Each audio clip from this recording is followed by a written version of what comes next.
I'm a fan of good nutrition, keeping blood sugar level low, making sure that you're starting with protein first, taking in good fats, trying to limit the amount of bad carbohydrates in the diet. Couple that with, of course, the right fitness, build some muscle, do cardio here and there.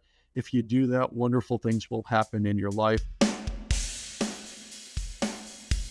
You are listening to The Dr. Haley Show, the podcast dedicated to helping you optimize your health.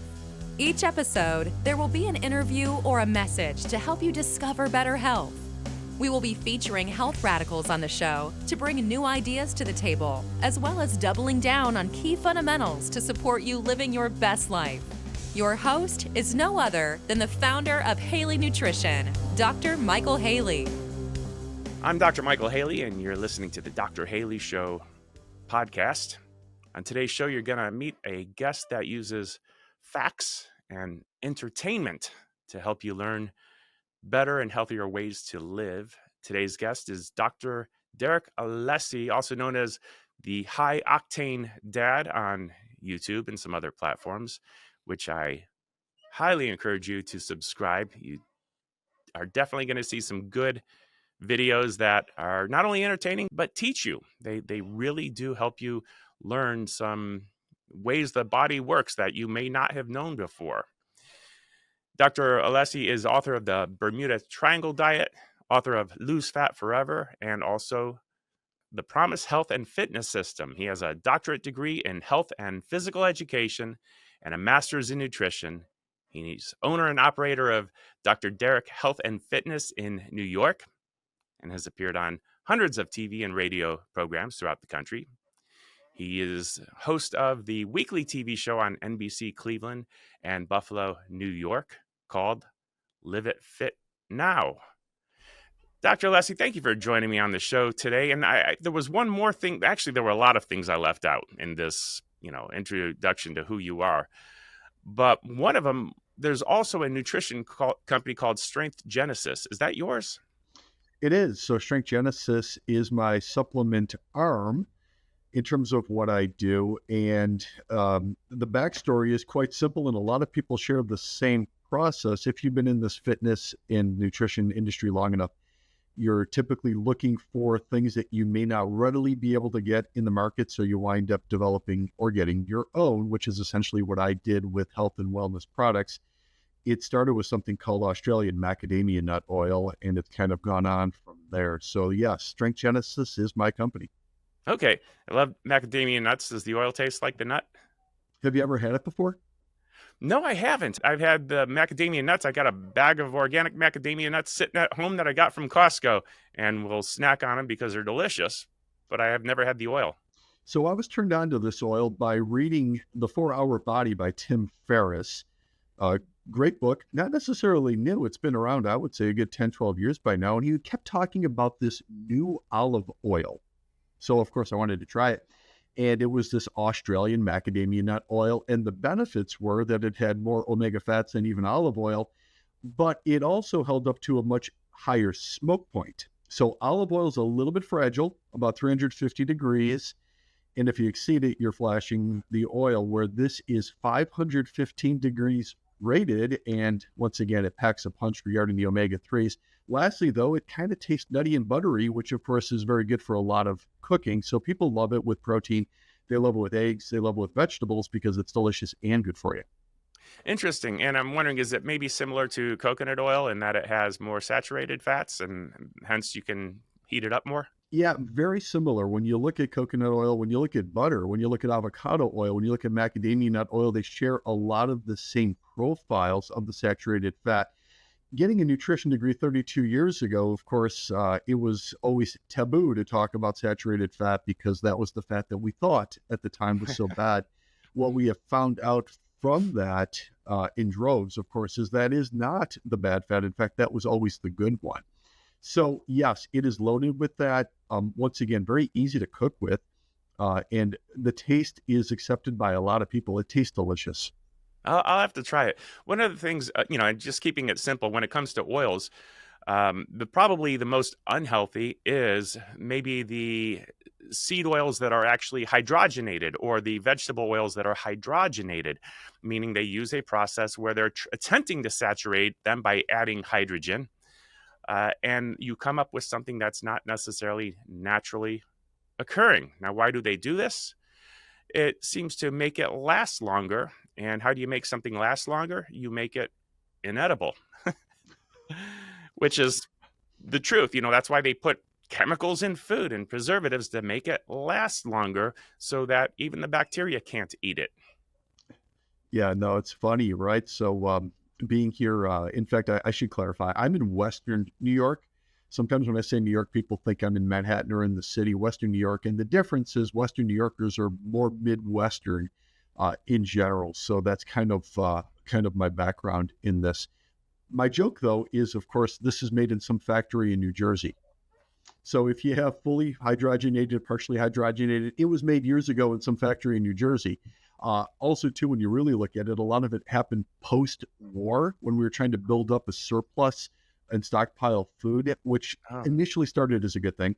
But of course, looking at it through that lens, it was never designed to be a health product, which of course got a complete rebranding in the 1970s, 80s, and 90s as being good for you when it never was. And it was never designed for that.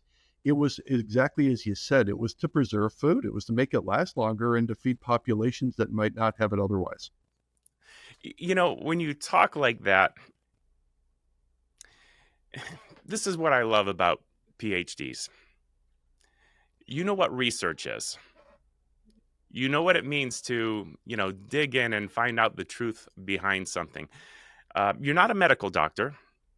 You're a PhD. You're well studied. And anyone could be a doctor. You go and you learn some things and you pass a bunch of multiple choice tests. You sit for a bar exam and do a few practicals. It's pretty darn easy. A lot of doctors end up not really going to the scientific source and getting into the nitty gritty.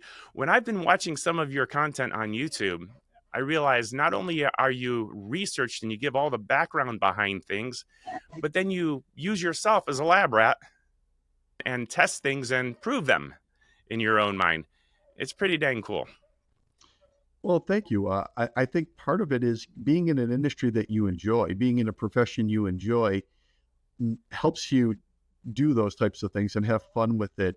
I'm not speaking for every medical doctor, and I do agree with your opinion on a lot of that, but I don't know how many of them love that they do what they do for a daily basis, whereas I do, and I could tell already you do as well, and I think that makes the biggest difference. Yeah, well, I am a doctor, a chiropractor specifically. I went to the similar schools as medical doctors and took a lot of the same classes and got through my board exams and was practicing. But then I started researching and digging in, and some of my favorite sites were things like PubMed.gov, where you're actually looking at studies that were done, and you kind of decide how controlled the studies were and what the outcomes were, and you learn from those things. And I've done so much more learning after school than actually in school. So yeah, we have similarities in how we think in that way. When I hear your background on things and you go into, well, historically this, and this is where it came from, it's like, okay, this guy does his research. This is cool. This is good stuff. How'd you come up with the High Octane Dad? My kids told me to calm down, which is what it came down to. I believe in, of course, being as active as possible. And that is your fitness. That is your health. That is your nutrition. That is your sleep. That is how your body keeps rebuilding and repairing. And with it comes a lot of energy. Now, you could use that energy in a lot of different ways. I've chosen to take a lot of that extra energy and put it into my kids. I have 3 kids, 2 girls and a boy, who are very active. All of them are extremely active in sports and in performance and so on and so forth. So I've kind of blended the two. I'm a fan not just of teaching nutrition so that you just look better. I do think aesthetics go a long way, and it's hard to have good self-esteem if you're not happy with how you look. But at the same time, though, it should give you more than that. It should give you energy. It should give you stamina. It should give you vibrancy so that you enjoy doing these types of things and you want to do fun things with your kids or grandkids or wherever stage you're at. And that's ultimately kind of what my approach has been with health and fitness. Yeah. And it carries over into all those other areas of your life. You end up being able to be a better father, a better husband, better employee, better manager, whatever it is that you do, it carries over into all of those other areas of your life because you can think clearer. You can be present with customers or whoever you're talking to. It just spills over, and it starts with, good nutrition, good rest, exercise, and a mental attitude that says, yes, this is good. I want to talk about some of the videos that I've seen. Now, first one, I don't think is a product that you carry, and I thought I was being punked. What is black ant powder? Black ant powder. I had so much fun doing that video. In fact, even my youngest daughter will say to me, "Dad, you're not still drinking that ant juice, are you?" So with the black ant powder, so of course, black ant, we all know that ants can hold 2,000 times their body weight and they have this unbelievable strength and so on and so forth. But is it just a fallacy or is there something to it? And I wanted to trace that back, and I looked into the different types of black ant powders out there. And it turns out that there is a derivative inside black ant powder that mimics a lot of the natural steroids that we produce in our body. They're producing it in their body. We produce it in our body, and it mimics it, and there are benefits of the crossover. So in taking it, you try to see if, A, you can even see an increase in your strength or energy or stamina. B, are there any other side effects to it? And C, how bad does it taste? So when having all of those things and doing some research on it, and I am not an herbalist by any stretch of the imagination, it's extremely interesting. And who knew that you could get ant powder from so many different places, and how you're looking for this one Tibetan ant powder that benefits or gives you more benefit than some of the other ones. But I did that on several occasions. And I should say this too, I've continued to buy the product. Even after just looking at it, studying it, and doing it in a video. So I think it's fantastic. You do have to mix it though. I'm not going to lie. It does taste like you're eating some mud. Very earthy, extremely earthy. So I would hide it in a pre-workout drink. In that I got down pretty well. Yeah, well, I couldn't imagine. I would imagine there's possibly another way to maybe sprinkle it on steak or something. I don't know. But I thought that video was definitely entertaining, educational, and I had never considered eating ants. And I'm wondering, what is a serving size? Like, 10,000 ants? I don't know. Yeah. So it's funny because if you read the packaging, it'll say mix it with water. Do not do that. That is terrible advice. You will hate it. It'll feel like you're just eating the ground. So I would blend it. I would mix it in there. In terms of the quantity, I don't know. It doesn't necessarily say anywhere. I can't get an exact number of how many ants. I mean, are you like an aardvark? Are you an ant eater at that point? Yeah, I guess I don't know. I don't know. Maybe it's 4,000, 5,000. Could be a lot of them. You'd probably have to, I guess, how much does an ant weigh? And then how much does a serving weigh? But who knows? It makes you wonder in the summertime, if you have an ant problem around the house, if you should just collect up all those ants. And yeah, you probably shouldn't do that. Now, there was another experiment you did, and my wife has been telling me that I need to do this. I'm a snorer. But to the point where, I don't know, I'm afraid of dying or something like that in my sleep. Mouth taping. What was your experience with that? By the way, my wife says the same thing. I always say, I don't hear anything. Nothing. Well, sometimes it actually wakes me up. Okay, well, all right. Then it's tough to deny it then. No, but for real, in the sense that the sleep apnea, for me, I'll sometimes just stop breathing. And when I finally do wake up, it's by opening my mouth and going, and I thought, well, I don't know if I'll be able to do that with tape on my face. It's becoming more and more popular. Probably going back about 5 years ago, I stole the idea from Ben Greenfield, if you're familiar with some of his work, in which he talked about starting mouth taping and how he discovered it. And he wasn't the first to get into it either, but the whole theory was if you could force nose breathing while you're sleeping, you're going to get more deep sleep. So, of course, in sleep, we all know about total sleep because we've heard our whole lives, well, you need 8 hours or so total sleep, which is extremely inaccurate. It does differ per person, and it says nothing about quality of sleep. So in the process of always trying to improve deep sleep or REM sleep, so light sleep, deep sleep, REM sleep, some people link REM and deep together, some break it apart. In deep sleep, you release growth hormone, and in growth hormone, you rebuild and repair. So if you're getting more of that, you're making the sleep quotient or your sleep efficiency ratio higher and better, which of course most Americans need desperately. So mouth taping is yet another way to potentially play with it. Now, one of the things too, and you can see in the video, I was wearing the Dream Sleep machine on my head. The Dream Sleep machine would be an EEG machine measuring the brainwave patterns of deep sleep, so you get a very accurate score from it. You don't. I was wondering how you did that. Yeah, so because it was tied in with an app. Yes, that was exactly it. What I would say to most people is, yes, there are apparatuses that are super cool, and there's ones even better than Dream and more modern than that right now. But let's say you just have a Fitbit or an Apple Watch, you can still track your sleep. I usually tell people, charge your Apple Watch or your Fitbit during the day, wear it at night, which is the opposite of what they do, to measure your sleep, which is even more important than how many steps you took in the course of a day. So that is something you want to look at, always trying to improve the amount of deep sleep. Now, personally, if you ask me how much deep sleep do I need a night, my answer is 3.5 hours. So I've looked at it a number of times, and if I get 3.5 hours or more of deep sleep, I'm highly recharged and highly rested. Now, my goal, though, is to try to get that in about 6 total hours of sleep, so I need a high sleep ratio. Yeah. Now, what you're saying might bother some people because some people are convinced if you don't get 8 to 10 hours of sleep every night, you're doing yourself a complete disservice. But the way you just put it, saying I need this much of deep sleep. And the other thing you mentioned was the growth hormone. I read Guyton's book of physiology probably 30 or 40 years ago. It was a long time ago.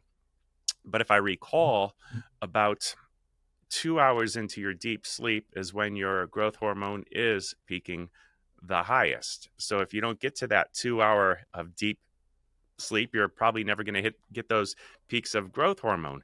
And what's that going to do? Well, drive your repair and your metabolism so that, you're burning fuel like you should. And that is definitely going to be a key to health, living lean and energetic.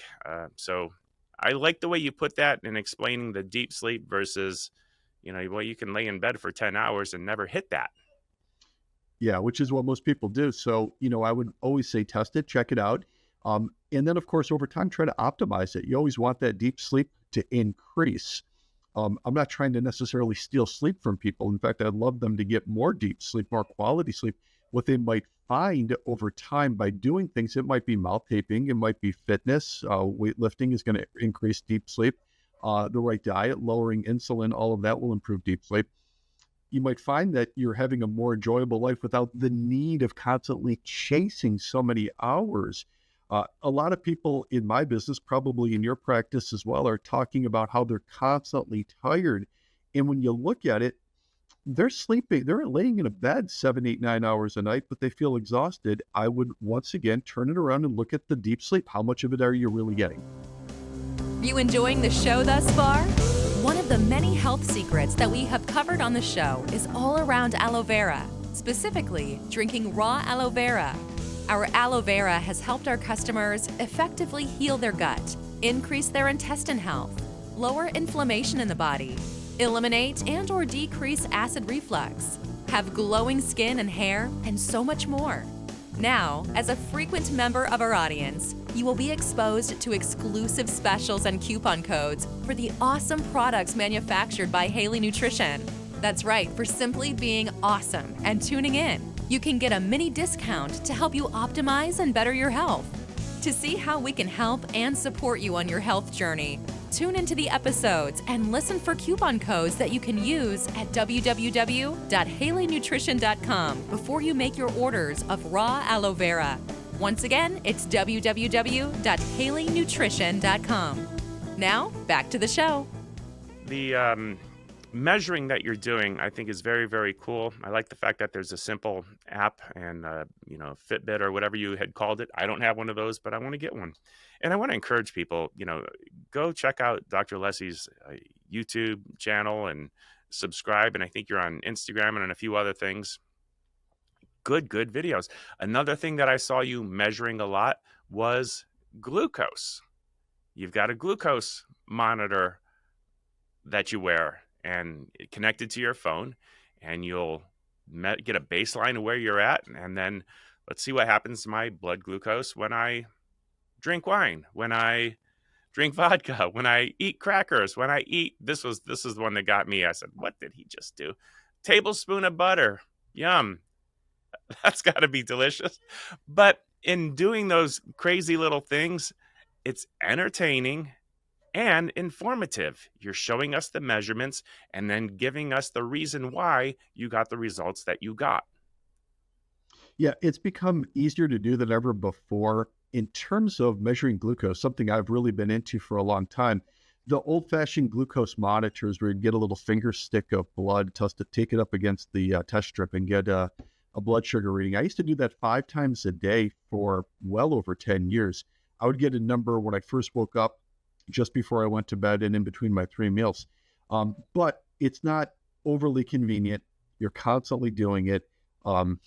However, I would log it for a long time. When it finally became available for non-diabetics to get these CGMs, these continuing glucose monitors, game changer. So convenient, so portable. You could constantly see. And also, too, the best part is you don't have to time it up. So with measuring your blood sugar with a glucometer, I have to eat a food and then approximate. Should I check it at 10 minutes? Should I check it at 15 minutes? Should I check it at 30 minutes? With the CGMs, it's doing it for you, and it's sending it via Bluetooth to your phone. So it's really cool to see when things are peaking or spiking, when things are dipping because of your insulin release, and you don't have to time it up as much. And now you have all of these data points, which hopefully are helping you learn when you eat certain things of what it's doing to you. Yeah, what'd you learn about yourself in all of those glucose measurements? I've learned that I'm a geek and I really like doing these things. And on top of that, though, I'm always trying to stabilize my blood sugar level.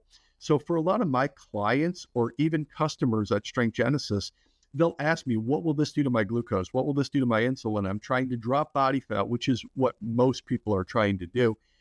If chances are I've done it before, but if I haven't done it, at least I've done something similar where I'm in the neighborhood and I can give them an idea.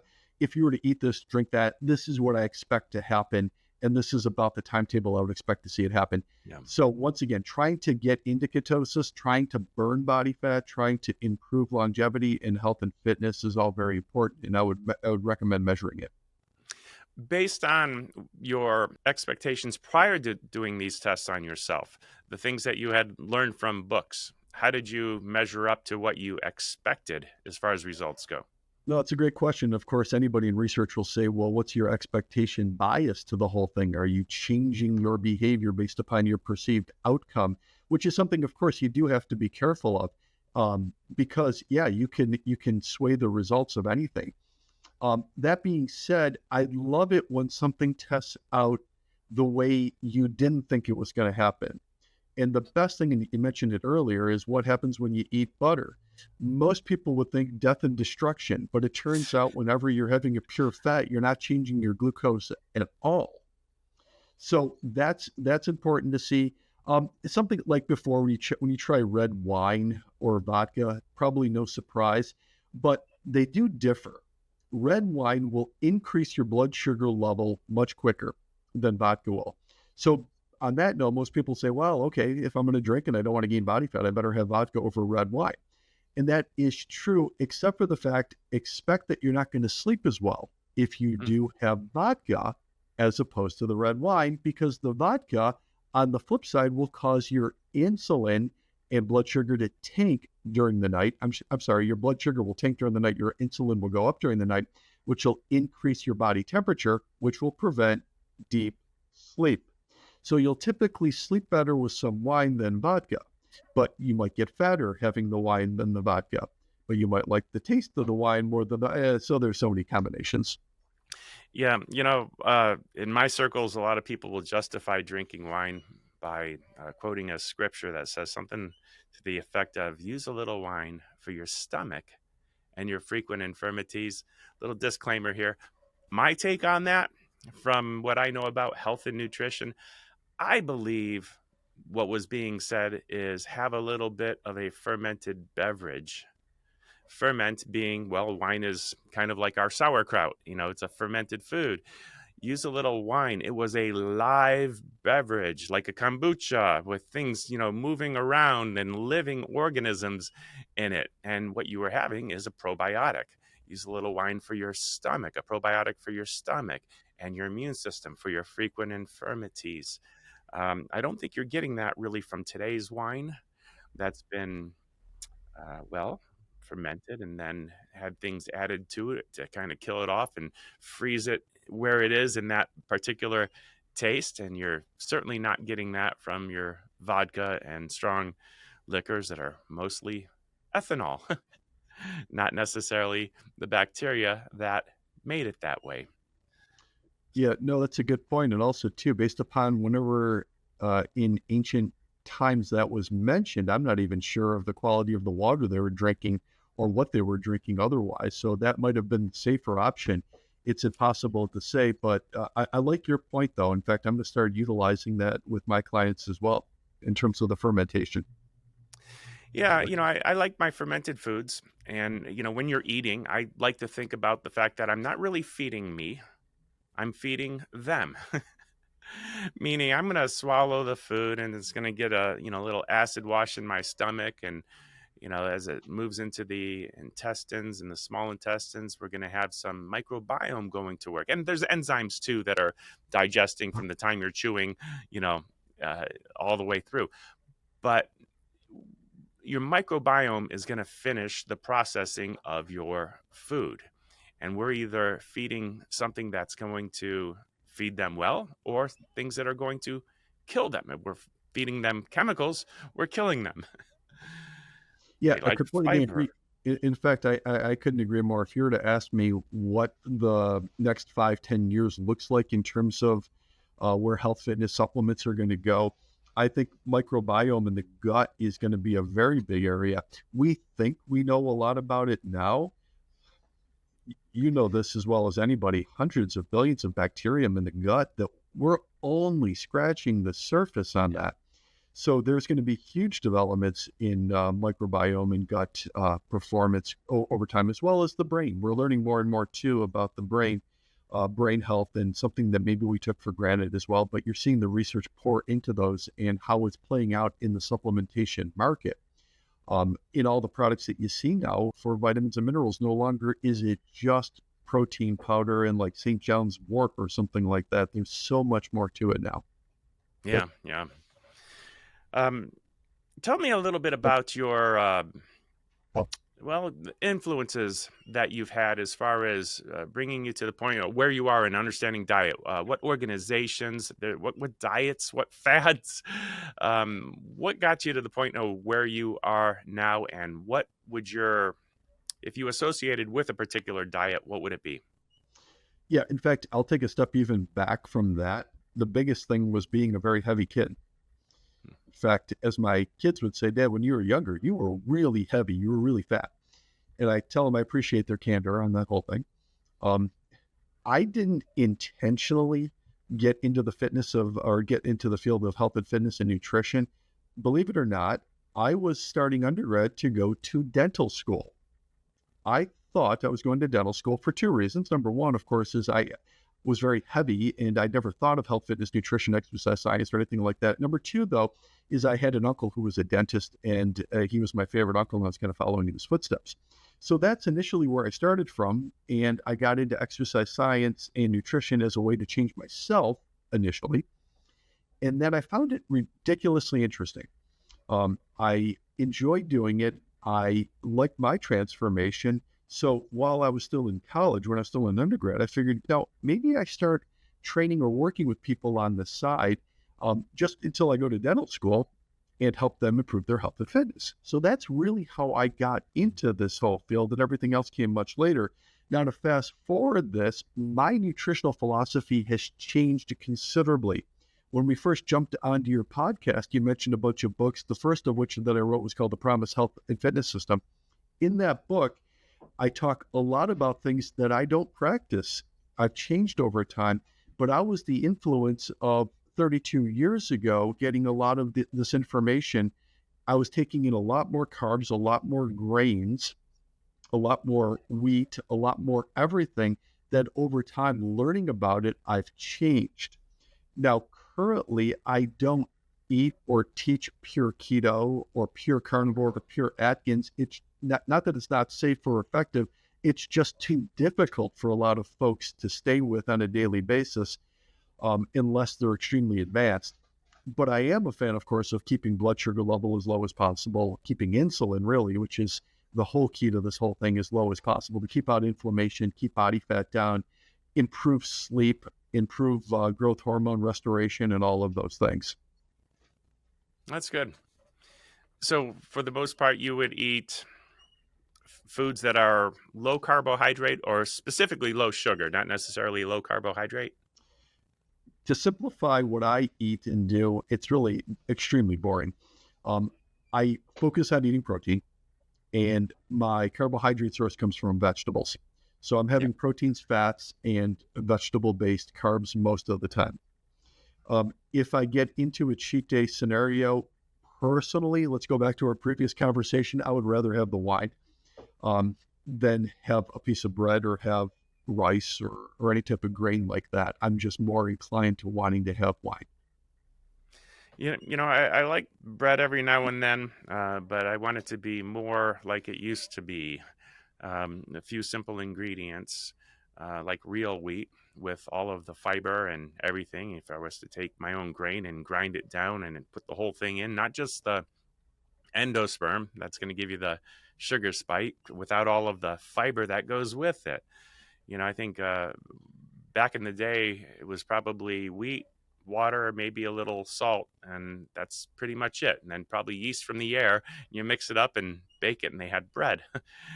Now we have things that you can't even pronounce in it. It's not the same. Yeah. Also, from my bread making days too, I also noticed that some do have more gluten, and you liked leaning towards those because it stuck better and it wouldn't crumble in your hands.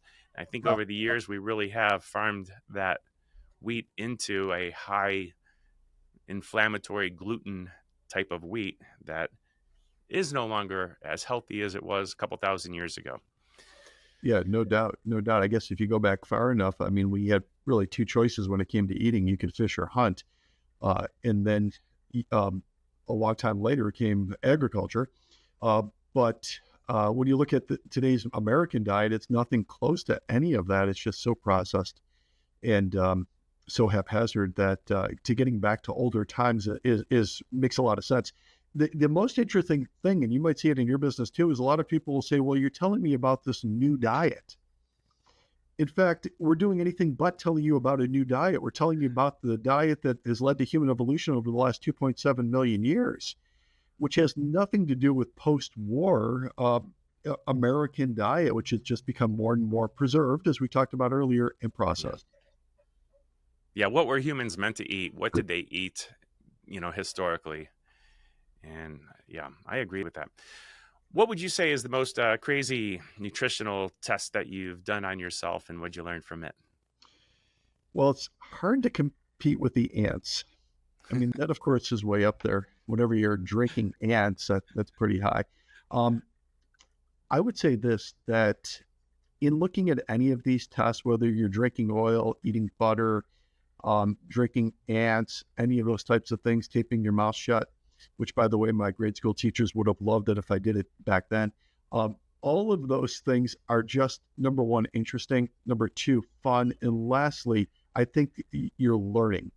So I'm always game for checking the next great thing out. I think we're right on the edge of a lot of really cool things becoming more mainstream. If you're into this field and you're looking at things like longevity and health and fitness like we do, you see the information before it's becoming commonplace, but now you see things becoming more commonplace, which is good. The example of it is just 5 years ago, most people were not staying away from seed oils. They were doing everything in canola oil, vegetable oil, corn oil, soybean oil, um, and they didn't give it a second thought. At least now it's more commonplace that maybe, at least for anybody trying to improve, you shouldn't be doing that. So I love that when that information starts getting to the general population. Yeah, yeah. And would you say it's the seed oils or the seeds themselves? Is there anything wrong with eating flaxseed and seed crackers? No, I think it's the oils, which is much worse. You could argue that the seeds themselves are not as good as the proteins, the fats, and the vegetables. You could argue that, but also, too, you could argue that there's a place for it. When you process it the way we talked about before with the processing and refinery of oil, trying to make something that's extremely durable, that will last years in terms of food, you root it. So it Yeah. becomes extremely detrimental, leading to a lot of inflammation. Inflammation is the key. If you're creating inflammation in the body, it's not just that your joints are going to hurt, although they will. It's the inflammation that you can't visibly feel, and that's going to be in two areas. It's going to be around your vessel walls, or it's going to be around your vessel walls in your brain. So a lot of the information is, yes, it could be heart disease, it could be kidney problems, it could be liver problems, but also too, it could be dementia, Alzheimer's, which is something you never want to push the button on. You always want to diminish it. So getting rid of the seed oils is a great first step. The second thing that I would do is try to increase the amount of good omega-3 and 9 oils. I know we talked before about the macadamia nut oil and how powerful that is. Also, too, if people aren't using a cold processed fish oil, I think they're missing out. So when it comes to fish oil, of course, you always want the best source of it. And the pharmaceutical companies did kind of monopolize it for a while. They did the micro distillation cold processing. They had that locked up for 8 years, but that has expired a long time ago. In one of the products that we make, we call it omega-3. It uses the same processes that Lavazza does in making their oil to make sure that you're getting the high quality micro distilled, which just means the toxin's been taken out. Cold process, so you're preserving the omega-3s and 9s so they could lead to the anti-inflammation that you're looking for. Very important to add that to the American diet. Right, right. And because we're out of balance, I would say. Completely out of balance. So it's interesting, and I'm glad that you mentioned that. It's recommended that you're at about a 1-to-1 ratio of omega-3s and 9s to omega-6s. It's estimated that we're a 1-to-14 ratio in the United States because of our consumption of processed foods. Now, we know the answer to this, but if you can give a brief explanation of the difference between the omega-3 and, say, the omega-6. Yeah, so omega-3s and 9s are generally considered anti-inflammatory. They all come from fats. And once again, when it comes to food, you have three choices. You could have protein, fats, or carbs. So this is coming from fats. And the reason why fats are beneficial and needed, of course, is because A, they produce the backbone to your endocrine system, and B, they fuel the brain. Now, the next question is the fat good for me or not, and how does that look? Well, the omegas-3s and 9s are the ones that not only will help the endocrine system, help fuel the brain, but also it leads to cellular repair by diminishing inflammation. Now, the omega-6s can still be utilized by the body. The body is metabolically flexible to a certain degree. So somebody says, well, if I'm taking in canola oil, if I'm taking in soybean oil, if I had margarine for a long time years ago, was my body able to utilize it and process it? And the answer is yes, it can, not to the same degree, but there is a limitation to it, but it cannot do it without inflammation. So the omega-6s will inflame the vessel wall, not help or aid in cellular repair. And you never want vessels that are being bombarded with sugar and being destroyed without repairing. So it's the worst 1-2 combination you could ever imagine. So the bad fats that we're alluding to right now, and we mentioned a bunch already, Crisco, shortening, soybean oil, canola oil, vegetable oil, corn oil, safflower, sunflower, all of those oils will lead to more inflammation, and they should be limited, if not eliminated. Right. Well said. The omega-6s, we need some. We need to be able to produce inflammation. But, if we're supposed to be at 1-to-1 and we're 10-to-1, omega-6 to omega-3, we have way more of the inflammatory makers than the anti-inflammatory. So that's the issue. That's why we need more omega-3s to get those things in balance.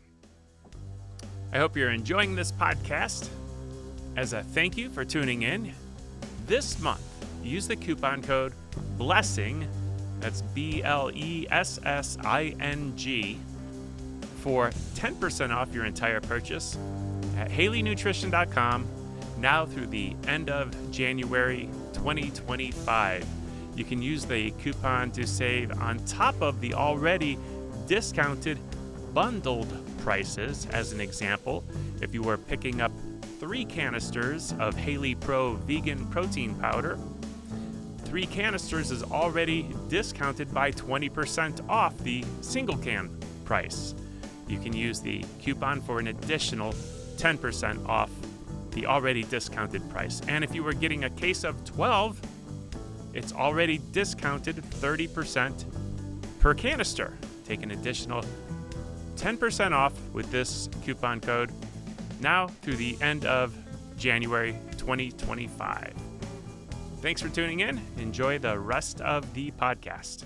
What would you say some of your favorite products are on Strength Genesis, your website, and why are you making them? So Strength Genesis, I would say, what products are my favorite? All of them. No, I'm kidding. Well, there's a reason you put every single one of them there. Everyone has a story, yes. Everyone does have a story.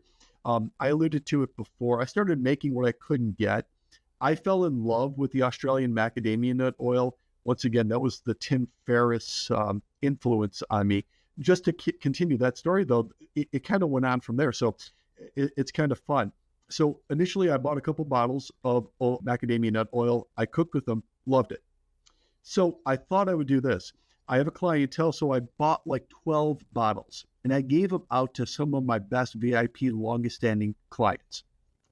And they enjoyed it. They loved it, which of course led to, can you get me more? So then I started buying this oil in 12 packs, in 24 packs, buying a couple dozen here and there, and then reselling them to my clients. Now, I just kept selling more and more and more, sometimes ordering up to 50 bottles or so at a time to sell them or give them away. And then one day I noticed it was getting harder and harder to order the macadamia nut oil. My normal source seemed to not carry it anymore. It was back ordered further, and then I couldn't get any at all. So I decided to reverse the process, call the refinery in Australia asking where I can buy it from. Now, they told me on the phone that currently they don't have a U.S. distributor anymore. And they asked me if I wanted to be a distributor. And my answer was, no, I'm not looking to be a distributor of oil. I'm just trying to buy some for my clients. And they said, well, we can sell you some oil. I said, okay. I said, how does this work? And they said, well, you do have to place a relatively larger order. Now, mind you, I was buying up to 50 bottles at one time. So I figured, all right, I'm going to have to bump that up. I'll just store it for a while and keep it. So I'm thinking, okay, so I don't know, let me buy 250 bottles of oil. And I heard silence on the other end, crickets. And I said, what? And they said, we only sell it by the metric ton. Huh. I said, you sell it by the metric ton? They said, yeah. And I said, well, how many bottles is that? And they said, well, it depends how large your bottles are, but somewhere in the neighborhood of 2,000, 2,000, 2,500, 3,000 bottles at one time. And I said, well, so it doesn't come in a bottle? They said, no, it comes in big vats. And I said, well, then what do you do with it? They said, well, you have to sell it across the Pacific. And I said, then what do you have to do with it? And they said, well, you have to import it. Do you have an importing license? I said, no. And then what? And they said, well, then you have to get it bottled. And I said, well, how do you do that? And they said, well, you have to get labeling and FDA and so on and so forth. I'm like, oh my goodness, there's like 10,000 steps to this whole thing. That's how I started with this whole thing. And it was way above my head at the time. Yeah.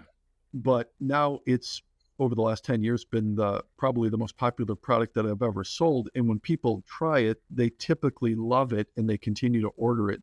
They enjoy it as their number one oil. So that has been great over time. During the holiday season, New Year's resolutions, I sell a ton of our Origin Keto salad dressing as well, which has been off the charts hot lately. Oh, what's in it? Yeah, it's based on extra virgin olive oil. So it's an EVOO base with a bunch of spices, oregano. It doesn't change blood sugar level. And also, to get this, it's a salad dressing that does not need to be refrigerated because it doesn't have any of those bad fats we were talking about in it, like soybean oil. So just like olive oil, you could keep it right out on the counter. Okay. So that's been very, very hot lately. We just started making this brand new creatine chew. It's a creatine gummy. I thought that was interesting. I haven't seen a gummy type of creatine. I just started taking creatine a couple weeks ago, experimenting because I heard it was good, and let's see what happens. I actually started working out again probably, I don't know, maybe 6 weeks ago. And now that I saw what the working out is doing for me, let me see what happens if I start taking 5 grams of creatine a day. Tell me about the gummy and why you went to that form. So for adults, some of them are not exactly keen on mixing the powder. So creatine has been around a long time. I started taking it, I'm going to call it 1991, fell in love with it, but there is a process of getting the powder, mixing it in with something, spilling it all over the place, going through 7 days of abdominal distress just to get it into your system, which a lot of my clients that are 45 years of age plus will not do. They're not at the level where they're willing to go through all of that. So it was always about trying to encourage them to take more in. I hid it in a pre-workout drink that we sold at Strength Genesis, our pure pre-workout, so they could get the 5 grams of creatine in. But I wanted to make it even more so where it tasted like a treat or a snack. So we put it into a chew or a gummy form that looks just like a Starburst and tastes a lot like a Starburst too. It is sugar-free, but it's a way to get in 5 grams of creatine and not have to worry about it and really enjoy it. Now, the next question, of course, is, well, what will they see or what will they do from it? And the benefits of creatine have been well established for a long time. Help rebuild and repair your muscle, great for your orthopedic system, good for bone health, wonderful for cognition, good. Now, we're seeing a lot of reports of how well it's working with diabetics, helping manage and control their blood sugar. And lastly, you are seeing some great effects in terms of anti-dementia on it. So there are a ton of benefits of taking creatine. Yes, you are getting it when you're eating protein, but not to this level. So this is a great way to make sure that you're packing in enough of it to get the benefits from it. You know, it's the second time you mentioned dementia on this program. Behind me, you see a picture of an aloe vera field. And we have similar stories in how we got into this nutrition business. For me, I had one of my patients drinking aloe when she was fighting a horrible cancer and doing a bunch of other things, juicing and completely, changing her diet and leading her towards a more medicinal through plants to strengthen her immune system. And she got well. And that was 15 years ago, and she's still doing well. I'm not saying the aloe helped her, but I realized that it was a key component for helping a lot of people. And I essentially rescued a product line from where I was getting it, similar to yours. When your supply kind of got cut off, it's like, okay, what do I do now?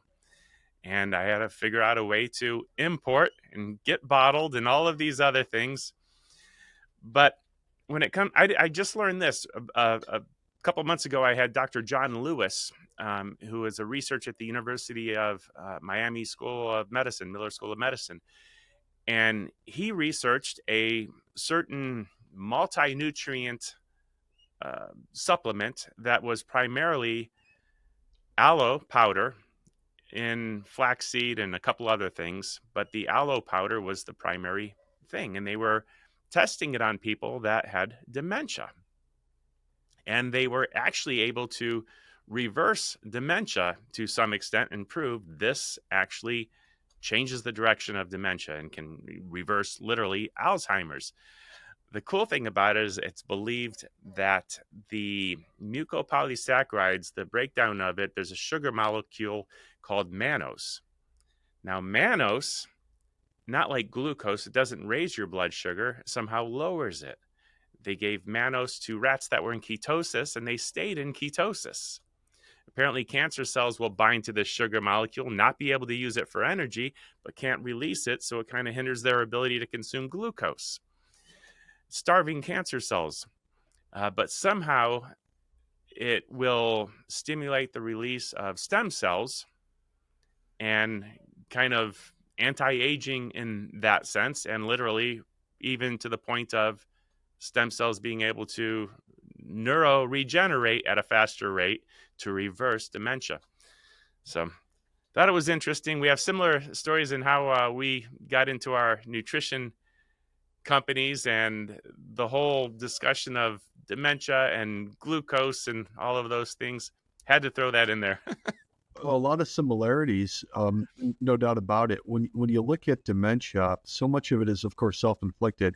It's not just the seed oils that we were talking about, but at the same time, though, I mean, for the last 85 years or so, our amount of carbohydrate, especially high glycemic carbohydrate, has just been so prevalent in our diet. We're just causing it. So when you look at the correlation between diabetes and dementia, they move parallel to each other. So they're going up at the same rate.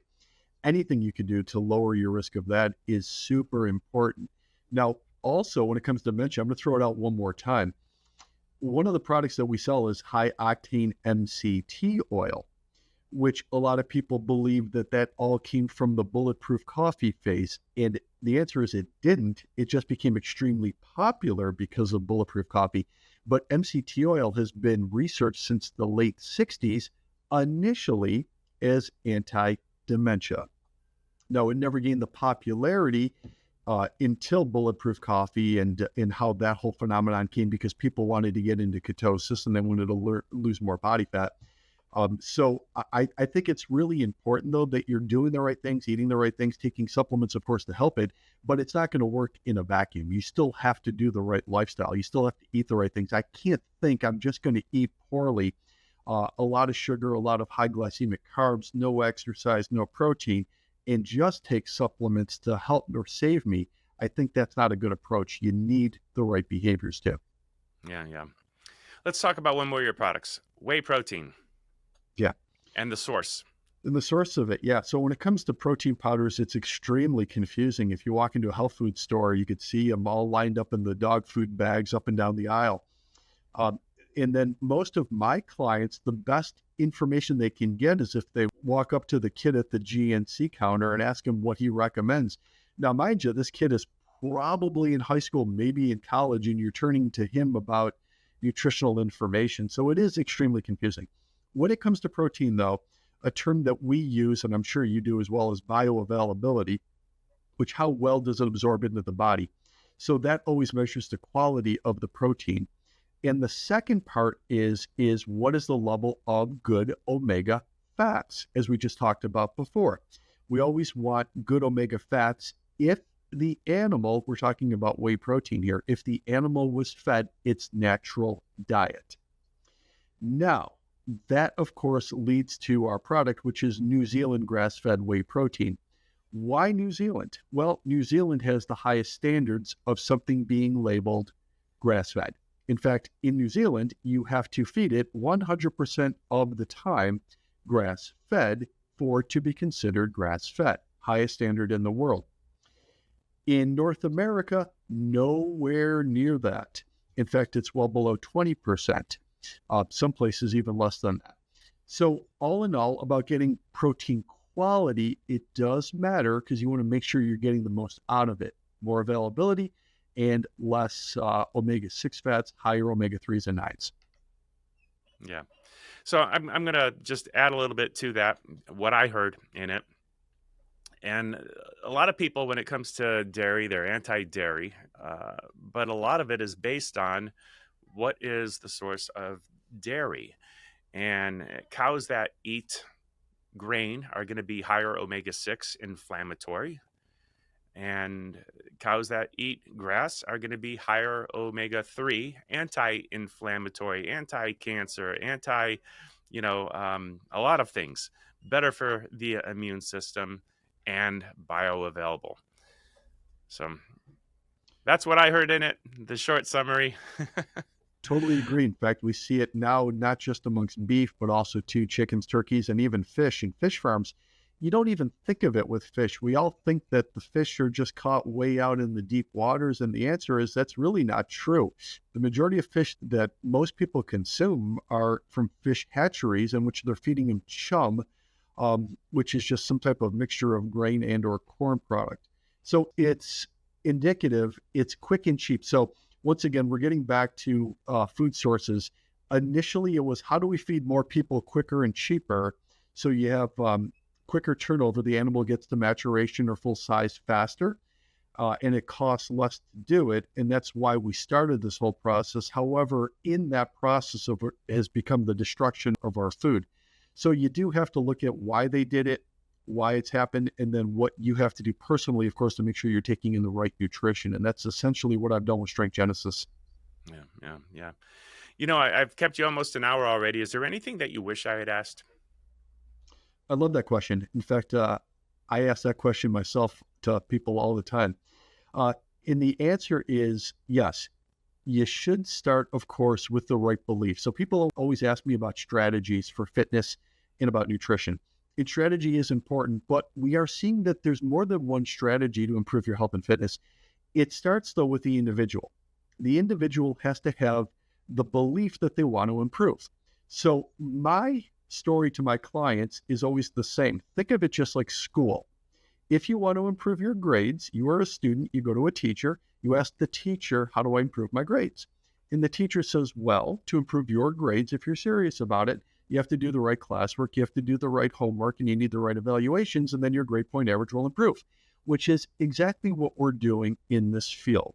Here, though, if our classwork is fitness, if our homework is nutrition, those two things have to be done to the right student who wants to improve. So we start first with the ability to want to improve, then we get into the strategies of fitness and nutrition, and they're endless. I'm a fan of good nutrition, keeping blood sugar level low, making sure that you're starting with protein first, taking in good fats, trying to limit the amount of bad carbohydrates in the diet. Couple that with, of course, the right fitness, build some muscle, do cardio here and there. If you do that, wonderful things will happen in your life. Lastly, if you want to supplement, in fact, strengthgenesis.com is a place in which I believe and created all of those products. Not only do I take them myself, I feed them to my kids. That's how much I believe in the products that we have on there. I will have links to your website in the description of whatever platform people are consuming this on. And what if they wanted to meet you personally and possibly get trained by you? Come over to Western New York, just outside of Buffalo. We'll meet up with Josh Allen, and I'll have him throw you a 50-yard bomb, and you could catch it in my parking lot. I also have a sister company at AlessiFit.com. It's ALESSIFIT, AlessiFit.com. And all of our information is on there as well for our private services. Well, Dr. Alessi, thank you so much for teaching us today, educating us, and being on the Dr. Haley Show podcast. Thank you, Dr. Haley. I appreciate being on, and it was a lot of fun today. I hope you enjoyed that episode today on the Dr. Haley Show. Make sure to hit subscribe on whichever platform you are listening to this. If this episode made you think of someone, go ahead, take a screenshot, and share this exact episode with them. You can catch the show notes for this episode on www.drhaley.com. If you want to geek out with Dr. Michael Haley on other radical health topics, be sure to check out his YouTube channel, where he posts exclusive video content. All the details are at www.drhaley.com, and we can't wait to hang out with you on the next episode.